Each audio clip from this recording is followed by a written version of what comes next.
Hi guys, welcome back to my channel. कुछ दिनों से मैं अपने ब्रदर इन लॉ के मैरिज फंक्शंस में बिजी थी, इसलिए वीडियोस नहीं डाल पाई। इस फैन फिक्शन का फर्स्ट पार्ट मैं ऑलरेडी शेयर कर चुकी हूँ, जिसके लास्ट में मैंने बताया था कि किस तरह वियिंग और वांग जी की मुलाकात हुई थी। वो उनकी फ्लैशबैक की स्टोरी थी। अब हम कहानी में आगे बढ़ते हैं। अगर आपने फर्स्ट पार्ट नहीं देखा है तो उसे भी ज़रूर देख लेना। वियिंग और वांग जी की कॉफ़ी पर मिलने की बात हुई थी। वांग जी ने अपना बाकी का दिन स्कूल में ही बिता दिया था। हालांकि वो पूरे दिन डिस्ट्रैक्टेड ही रहा था। चिंगी ने जब ये बात नोटिस किया तो उसने ही क्लास को लीड किया। उस दिन के लेसन प्लान के अकॉर्डिंग उसने बच्चों को गाइडेंस दी। वांग जी वही चेयर पर बैठा था और फेस से साफ दिख रहा था कि वो अनफोकस्ड है। उसके दिमाग में काफ़ी सारी मेमोरीज चल रही हैं। वो अभी तक वो दिन नहीं भूला था जब उसने और वयिंग ने पहली बार बातें की थी। वो खुद से कह रहा था कि क्या वो सच में वयिंग की उस मुस्कान को भूल गया था, या फिर वयिंग का चेहरा हमेशा से ही उसके दिल में बसा हुआ था। स्कूल की बेल बजते ही वांग जी फाइनली अपने थॉट्स से बाहर आता है। जिंगे और वांग जी दोनों मिलकर बच्चों को उनके घर जाने के लिए रेडी करते हैं और उनकी लाइन बनाते हैं। घर जाने के लिए सारे ही बच्चे बहुत एक्साइटेड थे। जैसे जैसे बच्चे बाहर निकल रहे थे, वांग जी सोच रहा था कि अब उसे क्या करना चाहिए। क्या उसे वापस पार्क में जाना चाहिए और वियिंग को ढूंढना चाहिए, या फिर उसे अब घर चले जाना चाहिए और इस बात को ही भूल जाना चाहिए कि आज वो वियिंग से मिला भी था और उससे बात भी की थी। वियिंग ने उसे कॉफ़ी के लिए क्यों इनवाइट किया होगा? शायद हो सकता है कि यह बस उसकी पोलाइटनेस रही हो। यही सोचकर वांग जी आखिरी बच्चे को भी उसके पेरेंट्स तक सेफली पहुंचा देता है। आज का दिन उसके लिए काफ़ी लंबा था। शायद उसे अब घर जाकर बात ले लेना चाहिए। वांग जी ये सब सोच ही रहा था कि तभी जिंगई उसके पास आकर पूछता है, विभूषण यहाँ क्या कर रहा है? क्या वो आपको फॉलो कर रहा है?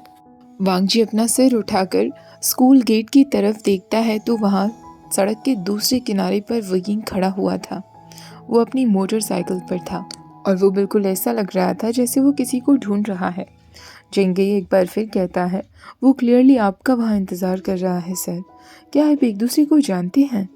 वयिंग की आंखें फाइनली वांग जी पर पड़ती हैं और उसका पूरा चेहरा जैसे खिल उठता है। वो अपना हाथ उठाता है और वांग जी की तरफ वेव करता है। वांग जी बिल्कुल ऐसे बिहेव करता है जैसे उसने वयिंग को देखा ही ना हो। जेंगे कहता है, वो आपकी तरफ हाथ हिला रहा है और वो भी आपके वर्क प्लेस पर। क्या फेमस एक्टर्स इस तरीके की हरकतें करते हैं? ये तो मुझे शेमलेस लग रहा है।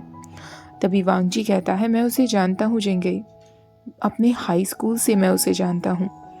जेंगे कहता है, आप विभूषण के साथ हाई स्कूल में थे? मुझे तो इस बारे में कोई भी आइडिया नहीं था। वांग जी इस बात का कोई जवाब नहीं देता। विंग फाइनली अपनी मोटरसाइकिल खड़ी करता है और उन दोनों की तरफ बढ़ने लगता है। उसने एक टाइट जीन्स पहनी हुई थी जो नीज पर फटी हुई थी। वो एक टीनेजर की तरह कपड़ों में था। वांग जी को उसके ये कपड़े बिल्कुल अच्छे नहीं लग रहे थे। वांग जी कहता है, जिंगी क्या तुम प्लीज़ क्लासरूम को बंद कर दोगे? जिंगी कहता है, श्योर, मैं आपसे कल मिलता हूँ टीचर लैन। वांग जी हाँ में सिर हिलाता हुआ वहाँ से चला जाता है। जिंगे भी क्लासरूम में वापस अंदर चला जाता है। जैसे ही वियिंग वहाँ पहुँचता है, उसके बाल थोड़े से गीले थे, जैसे कि वो शावर लेकर तुरंत वहाँ आया हो। वो वांग जी को देखकर कहता है, लंजा। उसके मुंह से अपना नाम सुनकर वांग जी गहरी सांस लेता है और उससे कहता है, वियिंग। वियिंग कहता है, मुझे पता नहीं था कि तुम्हें मेरा यहाँ इंतज़ार करना कैसा लगेगा।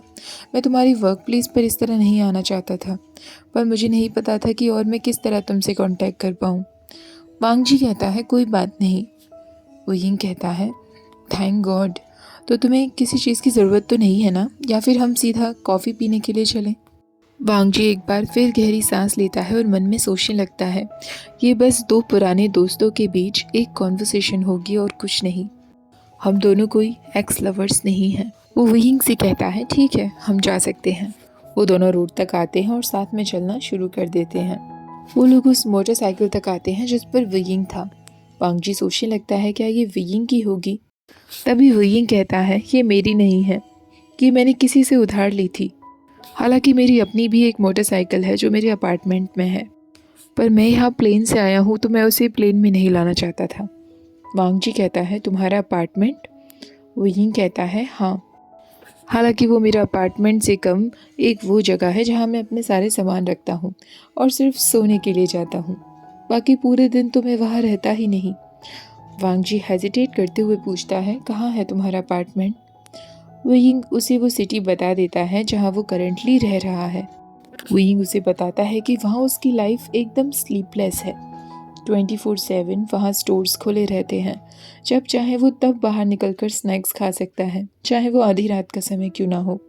वुयिंग की बातें सुनते सुनते वांग जी को एक अजीब सा पेन अंदर फील हो रहा था कि उसका वुयिंग कितना ज़्यादा बिजी हो गया है। उसने अपने लिए एक ऐसी जगह ढूंढ ली है जो जीवन से भरपूर है, ना कि उनके इस टाउन की तरह जो हमेशा से शांत और खाली रहा है।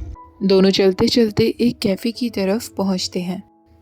वुयिंग काउंटर पर जाकर एक सिंपल ब्लैक कॉफ़ी और एक ग्रीन टी वांग जी के लिए ऑर्डर करता है।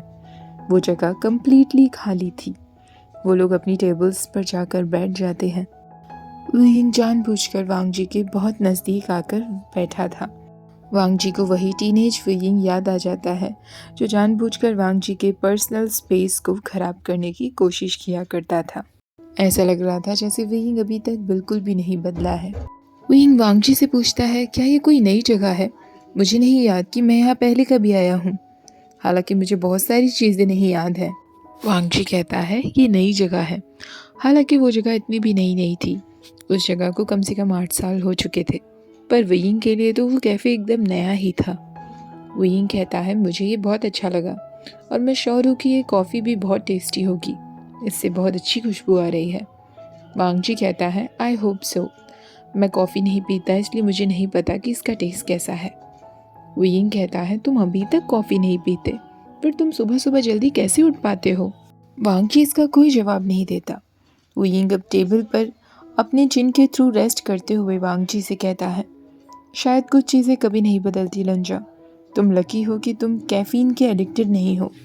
उन दोनों की ड्रिंक्स सर्व कर दी जाती हैं। वांग जी अपनी ग्रीन टी पर फोकस करता है और वुयिंग के हाथ में उसकी कॉफ़ी थी। वुयिंग कहता है, वेल, कुछ चीज़ है जो मेरे अंदर बदल गई है। मेरे बाल अब छोटे हैं और अब मैं पहले से काफ़ी अच्छे से कपड़े पहनता हूँ। वांग जी की नज़र उसकी रिप्ड जीन्स पर जाती है और वो वुयिंग की तरफ अपनी आईब्रो उठाकर देखने लगता है। वुयिंग पहले वांग जी को नोटिस करता है, फिर ज़ोर से हंसने लगता है। पूरे कैफ़े में उसके हंसने की आवाज़ सुनाई दे रही थी, जो वांग जी को फिर से उसकी पुरानी यादों की तरफ ले जाती है। उसको ऐसे हंसता हुआ देखकर वांग जी खुद से कह रहा था, वुयिंग इतना गॉर्जियस कैसे हो सकता है? इस तरह हंसता हुआ वो और भी ज़्यादा ब्यूटीफुल लगता है। वुयिंग कहता है, मैं अपनी डिफेंस में कुछ कहना चाहता हूँ। मेरी जीन्स हमेशा इस तरीके से रिप्ड नहीं होती हैं। एक्चुअली मेरा मोटरसाइकिल से एक एक्सीडेंट हो गया था जिस वजह से वो और भी ज़्यादा फट गई। कॉफ़ी पीते हुए वुयिंग कहता है, ये तो सच में बहुत टेस्टी है। वांग जी कहता है, एक्सीडेंट कैसे? वुयिंग कहता है, हाँ, मैं अपनी बाइक से गिर गया था और मुझे काफ़ी चोट भी लगी थी, पर काफ़ी सालों पहले। मैं इन जीन्स को अब तभी पहनता हूँ जब मुझे खुद को याद दिलाना हो कि मुझे मोटरसाइकिल चलाते हुए केयरफुल रहना है। वांग जी अब काफ़ी ज़्यादा कॉन्सर्न दिख रहा था। वो उससे कहता है, तुम गिर गए थे, पर कैसे? वुयिंग कहता है, चिंता मत करो लंजा, मेरी केवल 2 हड्डियाँ ही टूटी थी, वो भी मेरे हाथ में। वो अपने स्वेटर को ऊपर करके वांग जी को अपना हाथ दिखाता है, जहाँ पर अभी भी छोटा सा निशान पड़ा हुआ था। वांग जी उस निशान की तरफ देखता है। वुयिंग कहता है, एनीवेज, ये तो काफ़ी समय पहले की बात है और मैंने उससे सबक भी लिया है। मैं बहुत ज़्यादा केयरलेस हो गया था। वांग जी अपनी कॉन्सर्न एक्सप्रेशन से वापस न्यूट्रल एक्सप्रेशंस लेकर आता है। तभी वो वुयिंग की थंब की तरफ देखता है जहाँ पर अगेन एक चोट का निशान था। वांग जी उससे पूछता है, तुम्हारे थंब पर क्या हुआ? क्या ये भी एक्सीडेंट की वजह से है? वुयिंग कहता है, ओह नहीं, ये तो एक मूवी के लिए था। काफ़ी लंबे समय पहले एक मूवी के सीन में मुझे इस नाइफ से खेलना था। वो मूवी एक साइकोपाथ की थी जिसमें मुझे घर से निकाल दिया गया था। वांग जी उसके सेंटेंस को कंप्लीट करते हुए कहता है, अपनी माँ के घर से ना। वुयिंग की टीनेज लाइफ की ऐसी मूवी एक भी नहीं थी जो वांग जी ने मिस की हो। वुयिंग उससे कहता है, हाँ, मैं उसी की बात कर रहा हूँ लंजा। क्या तुमने वो मूवी देखी है? वांग जी कहता है, हाँ, मैंने तुम्हारी मूवीज़ देखी हैं। वुयिंग कहता है, सीरियसली? मुझे तो लगता था कि तुमने कभी भी मेरी मूवी नहीं देखी होंगी। मुझे नहीं लगता कि तुम एक मूवी पर्सन हो। वांगजी कहता है कुछ मूवीज़ हैं तुम्हारी जो मैंने देखी हैं। वुयिंग एक्साइटेडली पूछता है अच्छा कौन कौन सी।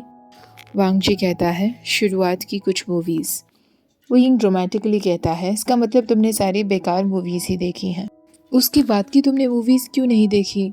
ओह क्योंकि वो सारी मूवीज़ सैड मूवीज़ थी और तुम्हें थोड़ी लाइट हार्टेड मूवीज़ पसंद है।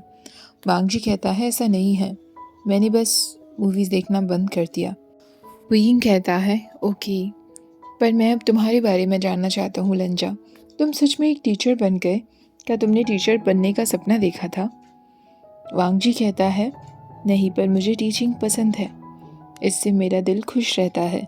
वुयिंग कहता है आई नो, मैं बस पूछना चाह रहा था, चिल्ड्रन बहुत ज़्यादा टची होते हैं और तुम्हें कभी भी स्ट्रेंजर्स का टच करना पसंद नहीं है, तो क्या तुम उस चीज़ से बाहर निकल चुके हो? वांगजी कहता है अब मुझे उससे ज़्यादा कोई फ़र्क नहीं पड़ता। बच्चे का ख्याल रखना मेरे लिए ज़्यादा इम्पॉर्टेंट है। उन्हें केयरिंग टचेस हग्स की ज़रूरत होती है, इसमें कोई बुराई नहीं है। वुयिंग कहता है तुम बिल्कुल सही हो, चिल्ड्रन सच में बेस्ट होते हैं, मैं तो एक भी हैंडल नहीं कर सकता। ये सुनने के बाद वांगजी सोचने लगता है क्या वुयिंग के पास कोई बच्चा होगा? ये उसके लिए सरप्राइजिंग नहीं होगा क्योंकि उन दोनों को बिछड़े काफ़ी सालों बीत चुके हैं। इस बीच तो उसने अपनी कोई गर्लफ्रेंड भी बना ली होगी जिसके साथ शायद उसके सेक्सुअल रिलेशनशिप भी बने हों और उसी के साथ वुयिंग को कोई बच्चा भी हो। क्या पता वुयिंग मैरिड भी हो। ये सब सोच सोच कर वांगजी का दिल बैठा जा रहा था। सडनली वांगजी उससे कहता है मुझे अब जाना है, जिसे सुनकर वुयिंग शॉक्ड दिख रहा था। वो उससे कहता है ऑलरेडी? पर हम अभी तो आए थे। वांगजी कहता है कल मुझे क्लास अटेंड करनी है, मैं जल्दी सोता हूँ, इसलिए अब मुझे चलना चाहिए। वुयिंग मुस्कुराते हुए कहता है लंजा, तुम अभी भी 9 बजे तक सो जाते हो क्या? वांगजी कहता है हाँ, अब मुझे चलना चाहिए। उसके जाते जाते वुयिंग उसे कहता है वेट, क्या मुझे तुम्हारा फ़ोन नंबर मिल सकता है? वांगजी उसकी तरफ घूरने लगता है। पहले जब वुयिंग उसे छोड़कर चला गया था, वांगजी के घर पर एक लैंडलाइन तक नहीं था। इंडिविजुअल सेल फोन होना तो बहुत बड़ी बात थी क्योंकि उसे कभी इन चीज़ों की ज़रूरत ही नहीं हुई और उसके अंकल ने कभी उसे ये सब रखने के लिए अलाउ भी नहीं किया था। इवन वो 18 साल का हो चुका था फिर भी। और जब उसने खुद अपना फ़ोन खरीदा तो बहुत देर हो चुकी थी। उसने कई बार सोचा था कि कैसा होता अगर वो रातें जो उसने बिना वुयिंग से बात किए हुए गुजारी हैं, अगर उसने फ़ोन पर वुयिंग से बात किए हुए गुजारी होती। पर आज वुयिंग खुद उससे उसका नंबर मांग रहा था। बिना एक पल भी इंतज़ार किए वांगजी वुयिंग से उसका फ़ोन लेता है, अपना फ़ोन नंबर उस पर टाइप कर देता है। वुयिंग मुस्कुराते हुए उससे कहता है जब तक मैं यहाँ हूँ कितना अच्छा होगा कि मैं तुमसे बात कर सकूँ। वांगजी हाँ में सिर हिला देता है और सोचने लगता है जब तक मैं यहाँ हूँ मतलब तुम यहाँ हमेशा के लिए नहीं हो वुयिंग। पर वो वुयिंग से ये नहीं कह पाता और उससे कहता है अब मुझे चलना चाहिए। वुयिंग कहता है यस ऑफ कोर्स, मैं तुम्हें मैसेज करूँगा। अगले कुछ दिनों तक वुयिंग ने वांगजी को इस तरह मैसेज करना शुरू कर दिया था जैसे वो दोनों कैजुअल बेस्ट फ्रेंड्स बन गए हों। ये एक तरीके से टैलेंट ही था जो वुयिंग के पास हमेशा से था। वो हमेशा स्ट्रेंजर्स को भी इतना ज़्यादा अच्छा दोस्त बना लेता था कि कभी लगा ही नहीं कि वो उसके कभी दोस्त नहीं थे। उसके अंदर नेचुरली ही एक चार्म था। उस दिन ही वुयिंग वांगजी को मैसेज करते हुए कहता है मुझे तुम्हें देखकर बहुत खुशी हुई लंजा। वांगजी भी उसे जवाब देता है मुझे भी।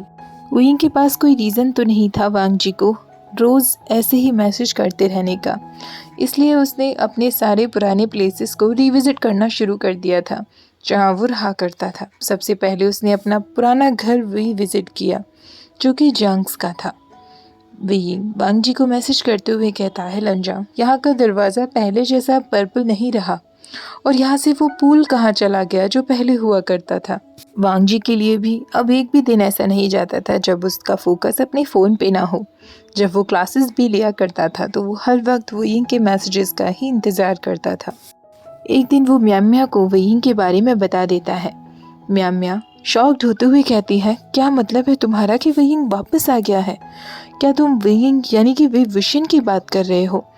वो उनका टीचर्स ब्रेक था। रूम में वो दोनों साथ बैठे हुए थे और वांगजी उसे सब कुछ बता रहा था। म्याम्या कहती है तुम मजाक तो नहीं कर रहे हो ना? इतने लंबे समय के बाद वो यहाँ वापस क्यों आएगा? वांगजी कहता है इस बारे में तो मैं भी नहीं जानता। म्याम्या पूछती है वो कितने लंबे समय के लिए यहाँ रह रहा है। वांग जी कहता है वो कुछ टाइम के लिए ही यहाँ है, शायद कुछ हफ्तों के लिए।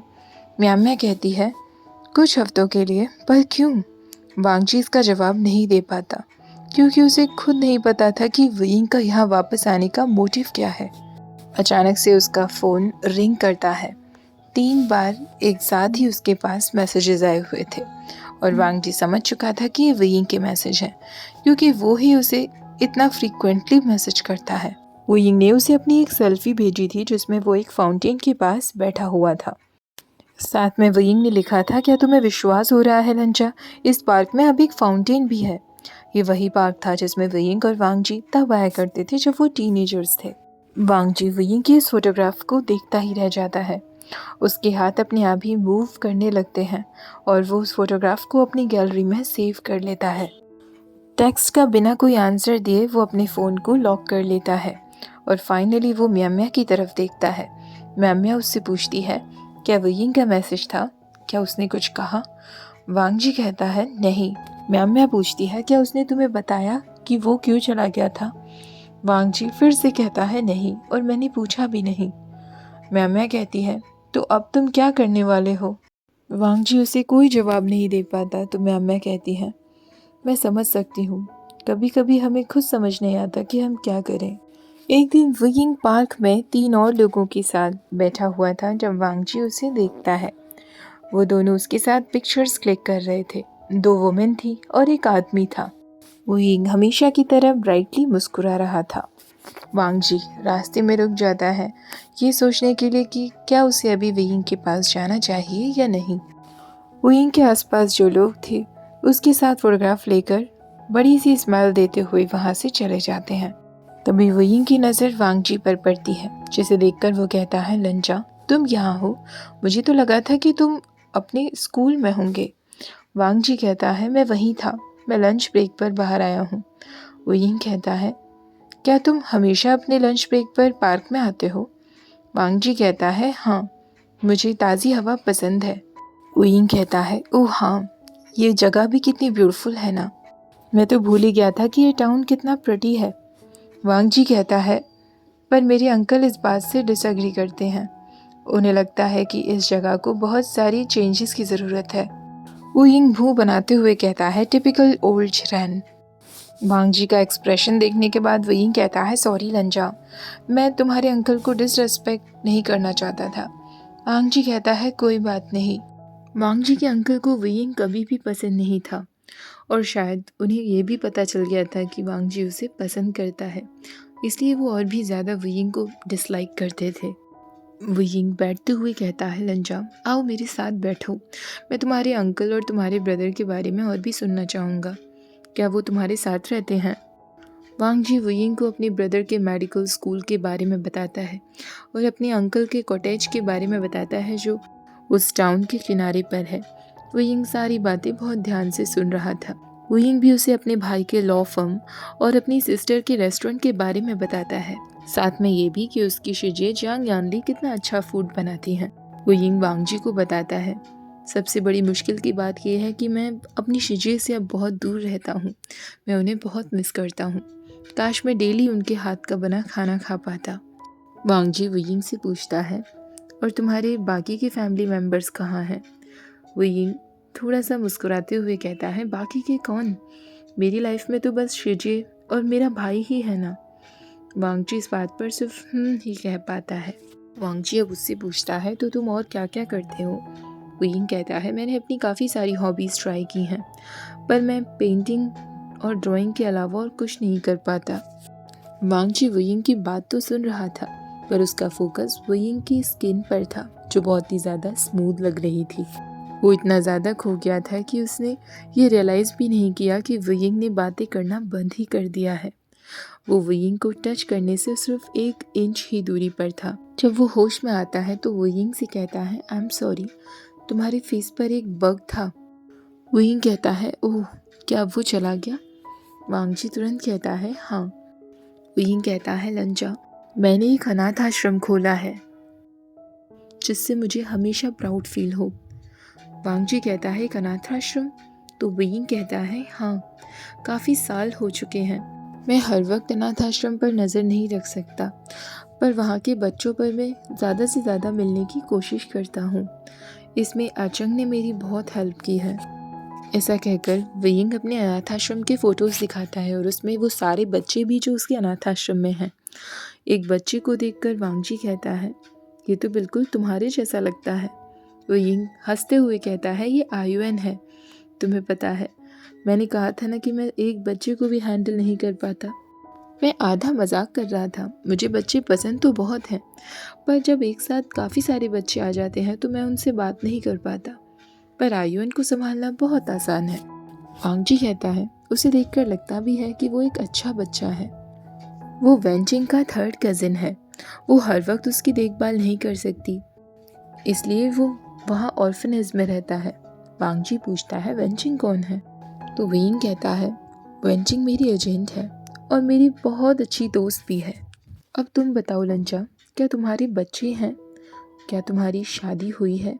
या तुमने कभी बच्चों के बारे में सोचा है? वांगजी कहता है, नहीं, मैंने ये सब के बारे में कभी नहीं सोचा। मुझे बस अपने स्टूडेंट्स ही प्यारे हैं। वेइंग कहता है, ओह हाँ, वैसे तुम्हारे स्टूडेंट्स हैं भी काफ़ी क्यूट। उस दिन मैंने देखा था। तुम बहुत लकी हो लंचा। वांगजी अपने फ़ोन को चेक करता है। वो 3 मिनट स्कूल जाने के लिए लेट हो गया था। वो वेइंग से कहता है, आई एम सॉरी, अब मुझे जाना होगा। वेइंग कहता है, ऑफ कोर्स लंचा, मेरी वजह से अपने ऊपर बुरा प्रभाव मत डालो। वैसे क्या मैं तुम्हारे साथ स्कूल तक चल सकता हूँ? वांगजी कहता है, ओके।